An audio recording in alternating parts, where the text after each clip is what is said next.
राधा स्वामी जी, आप सबका एक और नई वीडियो में स्वागत है। आज हम इस वीडियो में डेरा ब्यास में हुए सवाल जवाब साझा करेंगे। संगत जी, जो भी हमारे चैनल पर नए हैं, चैनल को सब्सक्राइब जरूर करें। आज बाबा जी 4 बजे से पहले ही स्टेज पर आ गए थे। आज बाबा जी को एक लड़की ने काफ़ी हंसाया था, तो वीडियो को आखिर तक जरूर देखें जी। पहला सवाल एक बुजुर्ग भाई जी ने किया कि बाबा जी, भजन सिमरन करते समय प्रकाश कभी आता है कभी चला जाता है। बाबा जी ने कहा, प्रकाश आता जाता नहीं, हमारा ध्यान एकाग्र नहीं होता। प्रकाश और धुन तो हमारे अंदर ही है, ये तो एकाग्रता की बात है। अगला सवाल भाई साहब ने किया कि बाबा जी, मेरा बेटा 10 साल से बीमार है, उसके 2 बच्चे हैं, बाबा जी कृपा करो। बाबा जी ने कहा, आप उनकी देखभाल करें, बाकी जो मालिक को मंजूर। बाबा जी, डॉक्टर को जाते हुए 10 साल हो गए हैं। बाबा जी ने कहा, आप अपनी तरफ से कोई कसर ना छोड़ें, जैसा डॉक्टर बताते हैं वैसा ही करें, मालिक सब ठीक करेगा। अगला सवाल एक लेडी ने किया कि बाबा जी, मेरे पति नामदान लेने के बाद गलत राह पर चल पड़े हैं। बाबा जी ने कहा, बेटा, हमने नहीं किसी पर उंगली उठानी, हमें क्या पता उन पर कौन सी जिम्मेवारी आई हुई है। आपने तो घर का माहौल ठीक बना के रखना है। लेडी ने कहा, बाबा जी, आप एक बार कह दो कि ये कर्म है, मैं हंसकर काटने को तैयार हूँ।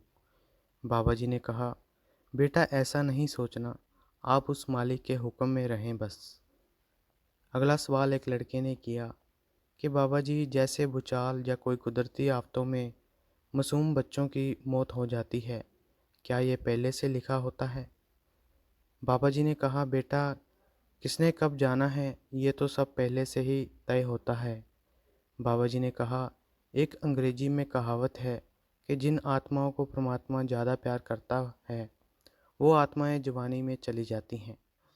ये तो हम सोचते हैं कि उसकी मौत ऐसे हुई, लेकिन वो तो इस कर्म कांड से निकल गया।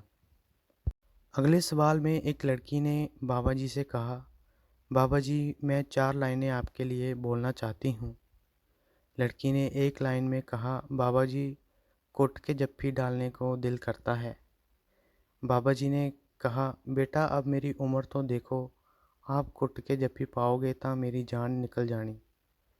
बाबा हुण बुढ़ा हो गया। इस बात पर सारी संगत हंसने लगी। अगला सवाल एक लड़के ने किया कि बाबा जी, आप सत्संग में कहते हो कि मन को खोल कर रखो, हर चीज़ से ज्ञान लेना चाहिए। बाबा जी, मैं गलत चीज़ों की तरफ क्यों जाता हूँ? बाबा जी ने मुस्कुराते हुए कहा, क्योंकि आपका मन गलत चीज़ों की तरफ ज़्यादा जाता है। फिर बाबा जी ने कहा, बेटा, अब जैसे फ़ोन और कंप्यूटर है, हम इनका इस्तेमाल ज़रूरत से ज़्यादा करेंगे तो हम इनके मोहताज हो जाएंगे। ये गलत चीज़ें नहीं हैं, लेकिन जब हम हद से ज़्यादा किसी चीज़ पर निर्भर होते हैं, तब हमारे मन पर ये प्रभाव डालते हैं। अगला सवाल एक लड़की ने किया कि बाबा जी, मैं बहुत पतली हूँ, सभी मुझे कहते हैं कि कुछ खाया करो। बाबा जी, मैं क्या करूँ? बाबा जी ने हंसते हुए कहा, घी खाया करो। लड़की ने कहा, खाती हूँ बाबा जी। बाबा जी ने कहा, जल्दी जल्दी ठीक हो जाओ, फिर शादी के बाद घर वाले को भी काबू करना है। इस बात पर सारी संगत हंसने लगी। फिर लड़की ने कहा, बाबा जी, अपनी सेहत का ध्यान रखा करो। बाबा जी ने कहा, मुझे क्या हुआ है? लड़की ने कहा, बाबा जी, आप पहले से कमज़ोर हो गए हो। बाबा जी ने लड़की की तरफ देखा, फिर अपनी तरफ देखकर कहा, तुझसे तो दुगना ही हूँ मैं। इस बात पर सारी संगत हंसने लगी।